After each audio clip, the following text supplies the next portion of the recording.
The following message is a message from the Parliamentary Elections Office. Over the next duration of time, the Electoral Office will share with you the steps on how to vote. Once your name is on the voters list, all efforts will be made to ensure that you vote. In an instance where you do not have a voter's identification card, he or she is asked to take an oath. Please read all the signs placed on the walls at the respective polling stations, and remember, no cell phones are allowed in the voting booth. How to vote. Upon entry, present your ID card to the presiding officer, who will then check your name against the voters list and ensure there is no electoral ink on your finger. You would then be directed to the poll clerk, who at this point will enter your information into the poll book. After this, you are issued a ballot and instructed on the correct way to mark and fold the ballot. In addition to the name of the bills, symbols would be present on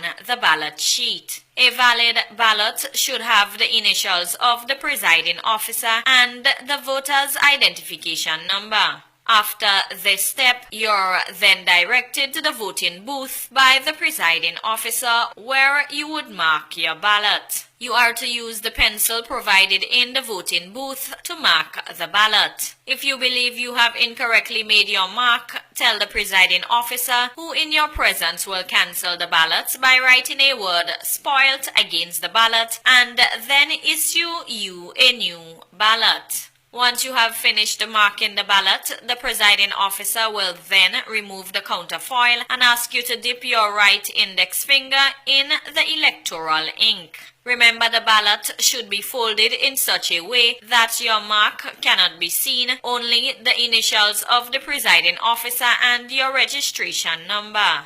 The presiding officer will inspect the ballot and verify the ballot is valid. After placing the ballot into the ballot box, you are to leave the polling station. Please note, you would not be allowed to vote if you have electoral ink on your finger before entering the polling station. Please remember, respective polling stations will be open at 6 a.m. and close at 5 p.m. The day for voting will be October 27, 2016, at the respective polling stations. To vote is your constitutional right.